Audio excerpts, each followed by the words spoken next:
Aquí estamos de regreso, amigos. Como os hemos comentado antes, pues nos acompaña Jesús Javier Díaz, presidente de ASEPO, Asociación Española de Personas Obesas. Él es divulgador científico, investigador y creador del método, el del libro negro y el Full Metal Box. Libros que esperamos, bueno, lo comentaremos, que tengan cierta repercusión porque el tema merece la pena. Jesús, buenas tardes. Hola, buenas tardes. Bueno, gracias por venir. Yo sé que estás más liado que la pipa de un romano. El libro negro de los secretos de la obesidad. A ver, cuéntanos. Bueno, eso surgió, ese libro, como un compendio de uno anteriormente no publicado aún, ¿no? Y es el método de la reconducción alimenticia. Yo empecé ahí a recopilar información de diferentes medios, contrastar, en fin, lo que es un trabajo de investigación y divulgación, y al final el tiempo pues me demandaba, las personas de mi entorno me demandaba que algo ya necesitamos que nos diga ya cosas, ¿no? Porque veía los efectos que había causado en mí pues estas investigaciones que yo había hecho. Yo había perdido 50 kilos de peso. 50 kilos. Ahora he recuperado un poco, pero bueno, el tema es que llegué a perderlo de forma natural, sin pastillas, sin operarme, porque siempre en todos los programas me preguntan, ¿pero tú estás operado? Yo no estoy operado de ningún tipo, ni he hecho ningún tipo de cirugía, y simplemente es con la alimentación. No hay que tomar ningún tipo de suplementación ni nada.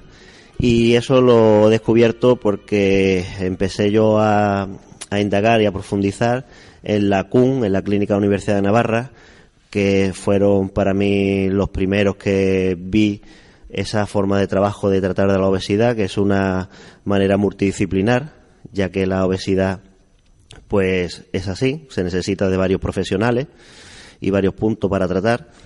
Y ahí poco a poco pues empecé a investigar, a contrastar, y bueno, me llevó a escribir ese libro negro, que está considerado, como le puse ese título, como una caja negra, ¿no? Lo más importante que se recopila, pues bueno, se sabe, ¿no? En los aviones o en los trenes. No. Tú afirmas en este libro que la obesidad es una enfermedad crónica, progresiva e irreversible. ¿Esto es así? Bueno, pues sí, eso es así está demostrado, y quien tiene la respuesta es la biología celular y tisular.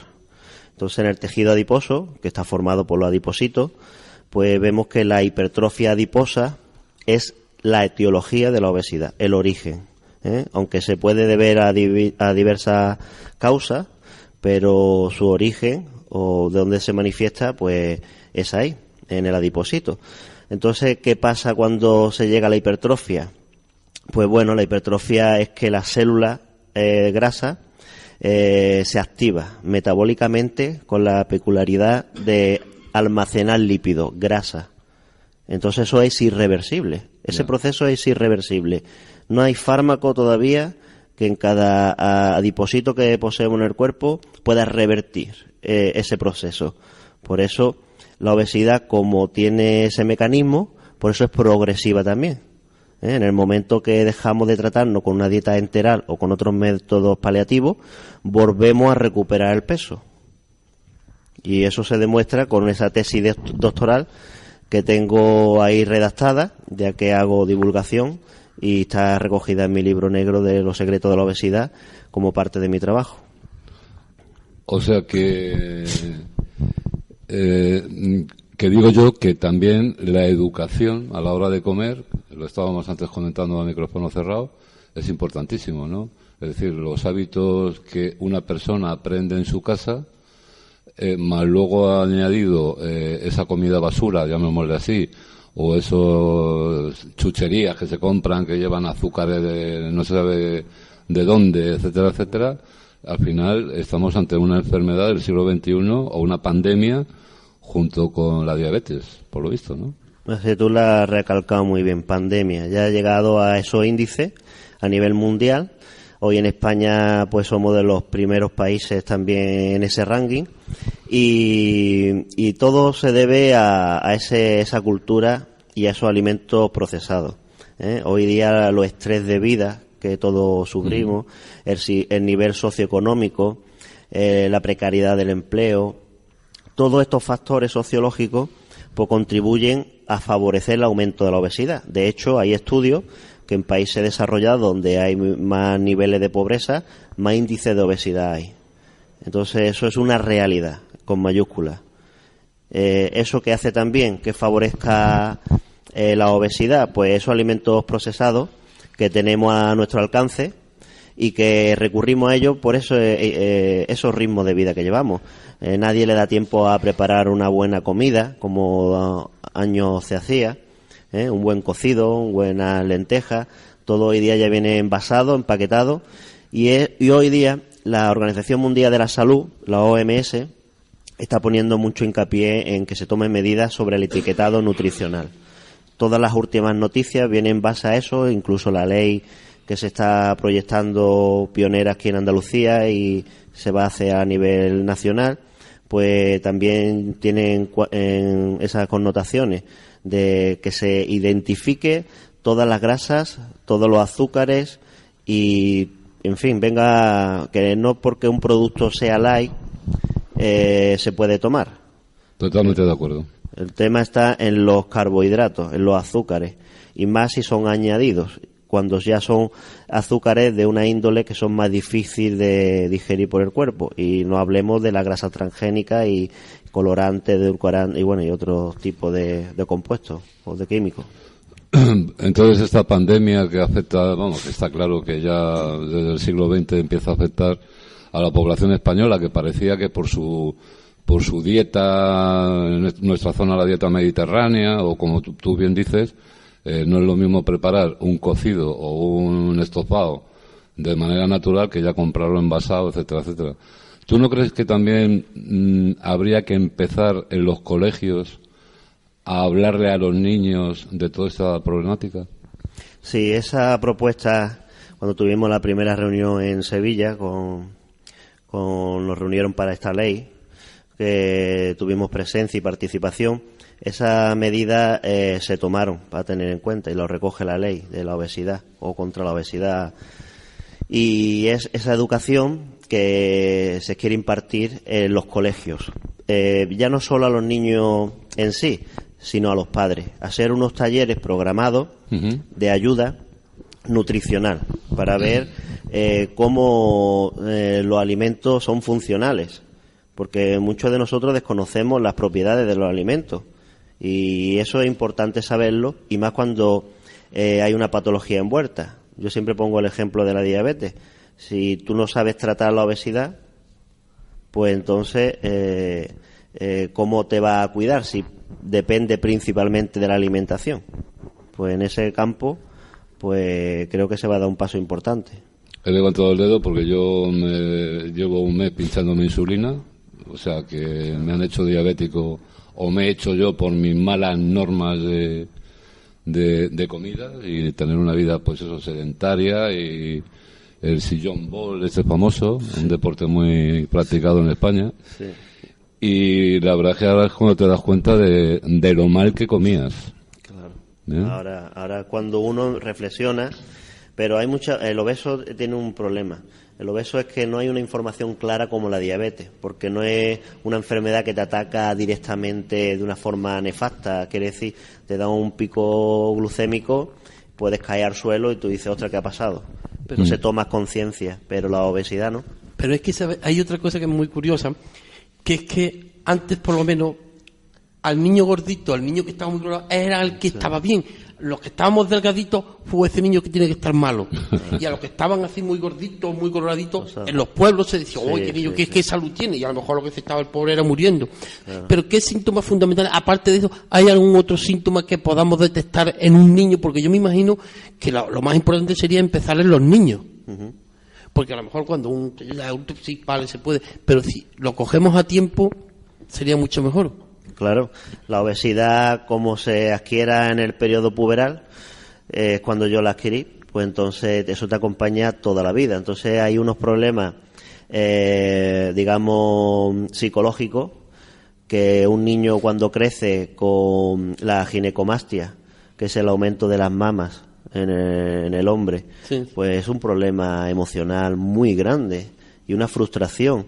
Después el llamado bullying, Quien Sí. tiene unas ciertas características o rasgos físicos, pues sufre bullying. Entonces, eso sin hablar de otras connotaciones como falso hipogonadismo, que es una enfermedad de la reducción de la sexualidad, de los órganos sexuales, y muchas cosas que acompañan. Si eso lo trasladamos en la edad puberal, pues es bastante problemático, ¿no? Y todo eso, hoy día, si la obesidad no se trata a tiempo por esos profesionales que demandamos desde la atención primaria, desde mi asociación ASEPO, que es que haya una atención de un psicólogo que nos trate a nosotros, de también no solamente un médico de familia, sino un nutricionista que nos indique cuáles son los alimentos y cómo se debe de usar, de un asesor deportivo, porque hoy día los facultativos también están recetando deporte. Entonces, ¿cómo va a recetar un profesional todas esas medidas? Tiene que haber una serie de profesionales. No puede haber un único profesional, como antiguamente se decía, el médico del pueblo, que lo solucione todo. Entonces, eso lo demandamos desde la atención primaria y es lo que estamos intentando de que por lo menos se llegue esa voz para que diga, mira, que estas carencias las tenemos y se podía evitar, pues no colapsar pues lo que son las urgencias en los hospitales y una serie de patologías asociadas que recojo en mi libro, que son más de 100 patologías que tiene la obesidad. Entonces, si ponemos medidas con antelación en la edad puberal, como eso que decías antes del niño gordito ya le cambiará el metabolismo, eso es un engaño, es una falacia. No pensemos que el metabolismo le va a cambiar a nadie. El niño va desarrollándose, los tejidos adiposos, óseos, etcétera, van creciendo y todo ese compuesto químico pues forma el metabolismo, con la actividad que hagamos, en fin, todo. Entonces no es una llave que digamos o un mecanismo que diga, bueno, ya cuando crezca y pegue el estirón que se mantendrá delgado. No pensemos y caigamos en ese error. Seamos los padres conscientes, tomemos medidas, utilicemos a nuestro médico de familia o a nuestro pediatra si estamos en esa edad puberal para consultar qué medidas dietéticas tenemos que hacer o recurramos a profesionales de la salud acreditados y cualificados para que nos asesoren y nos ayuden. No dejemos al azar un asunto de salud, que es un tema muy serio. ¿Tú no crees que este gobierno es muy permisivo a la hora de poner productos para consumo humano en las estanterías? Es decir, yo que estoy suscrito, por ejemplo, a la OCU, recibo la revista mensual y te dicen 10 alimentos que han analizado, de los cuales 9 incumplen las normas totalmente. Porque tienen más azúcares añadidos, porque tiene trazas de caballo, la carne, no sé qué, en fin. A la hora de un obeso, esto creo que es un problema también, ¿no? Porque claro, a todo el mundo le gustará comerse la galletita, la chuche que es de turno, y no sabe ni lo que come. Claro, lo que pasa es que nadie se para a mirar la etiqueta. Ese es el problema. Eso es importante saber, pero para eso tenemos que ser conscientes primero de nuestra enfermedad. Tenemos que tener una información fidedigna y tener una sensibilización hacia la enfermedad. Entonces son medidas que hay que adoptar para poder informar a la persona obesa. Es que el obeso está abandonado. Uno va a la atención primaria, al médico de familia, y cuando te ve en un grado mórbido es cuando te considera obeso. Pero es que hay 3 grados por debajo del mórbido y también es obeso. Igual que la diabetes, también tiene sus grados de diabetes. No porque uno sea prediabético ya no pasa nada, ¿no? Porque va a conducir a que se manifieste la enfermedad y se le puede manifestar de una manera drástica, donde tenga que utilizar insulina, o hay gente que progresivamente, pues con el fármaco de la pastilla que se conoce, pues ha podido tratar. Pero la obesidad ahí es grave ese asunto. Entonces el etiquetado nutricional es fundamental. El que se tomen medidas a nivel político de gobierno, pues bueno, eso ahí pues sería importante, pero claro, se supone que todo está supervisado para el consumo humano. Si no, habría que coger ciertos productos y, como se suele decir, denunciarlos, ¿no? Para que se tomen medidas si hay alguien que vea que eso no es óptimo para la salud. Pero todo se supone que ha pasado un control sanitario y su uso pues se puede hacer. Claro, si nos metemos en ese campo, Ya. ahí ya ves tú. Tú cuando entras en una farmacia te subes a la báscula, debajo te sale índice de masa corporal. En mi caso, por ejemplo, dice que tengo que perder todavía 3 kilos. O sea, yo me río, ¿no? Porque he perdido 8 o 9. Y ¿a partir de cuándo se encienden las alarmas en ese índice? Cuando hay varias medidas, ¿no? En esa báscula, el índice de masa corporal, cuando supera o llega a 30, ya estamos en el estado de obesidad. Además, nos lo pone en el mismo resguardo. Nos dice si estamos en sobrepeso tipo tal o obesidad tipo 1. Y el índice, cuando supera los 30, estamos ya obesidad. Después también hay otra medida, que es el índice de la circunferencia perimetral de la cintura. Cuando supera los 102 centímetros en varones y 88 en mujeres, se considera también obesidad. Entonces son medidas que puede uno fácilmente en casa pues hacerlo, o incluso en el peso de su farmacia de barrio. Se puede uno tener previamente una mínima valoración, digamos, de salud con esas dos referencias. Bueno, tú como presidente de la Asociación Española de Personas Obesas, ASEPO, me imagino que recibirás llamadas desde las 8 de la mañana hasta las 10 de la noche, pidiéndote ayuda, socorro, ¿qué hago? ASEPO, ¿qué hace? Es decir, dais charlas, hacéis talleres. Cuéntanos un poco esto. Bueno, ahora mismo lo que yo puedo ofrecer desde la asociación es información. Recibimos llamadas recibo llamadas de toda España. Sí, es verdad que tengo un horario, porque no quiero interrumpir mi jornada laboral ni mezclarlo, y entonces lo que atiendo esa llamada pues fuera de ese horario. De hecho, tenemos los jueves en el Centro de Recursos Ciudadanos, al lado de la gasolinera La Chapa, aquí en Málaga. Tenemos los jueves de 8 a 9, tenemos un taller para que el que quiera pueda venir y asistir, y le puedo dar de primera mano pues información. Si no, a través de teléfono, programas como este, pues damos consejos, información.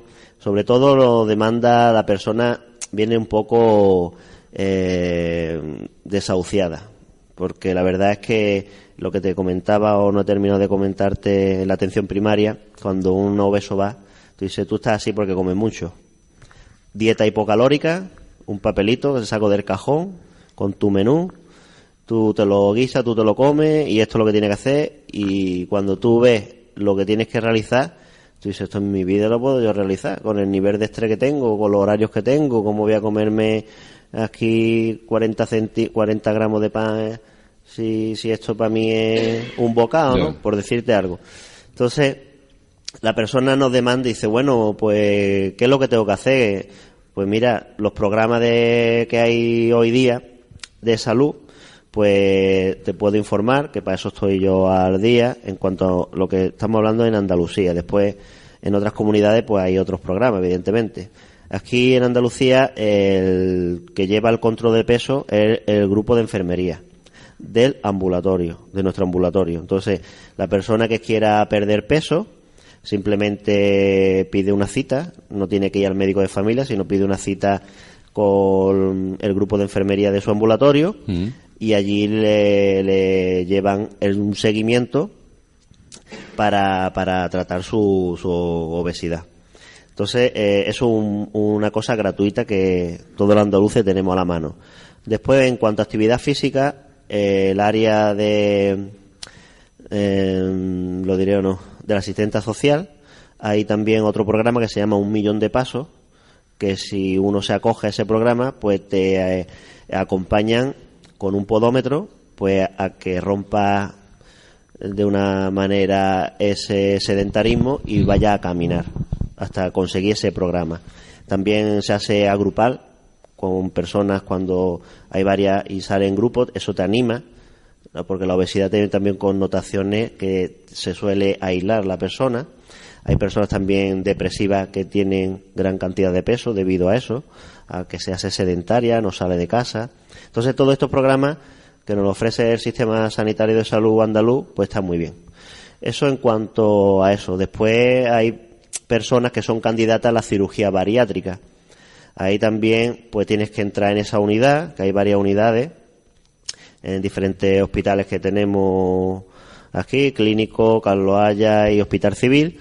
Y bueno, pues informar un poco en qué consiste ese programa. En fin, la persona le doy herramientas que a lo mejor otro medio pues no lo consigue. El apoyo emocional y humano que cualquier persona que se asocia a una asociación recibe. Y también, pues, cuando la persona también me demandan mucho, tipo, mira, hay algo, porque busca todo el mundo el milagro. Los milagros no existen. O pocos. Existen bueno, pocos. Sí, pero en el caso este, que lo que buscan es, no hay. Y entonces, o me preguntan por este fármaco, si va bien, o si este método va bien, o si esta dieta va bien. Entonces, claro, cuando la persona dice, mira, todo esto son métodos paliativos, no curativos. Las pastillas, pues yo no te recomiendo ninguna, a no ser que tu médico de cabecera te las recete.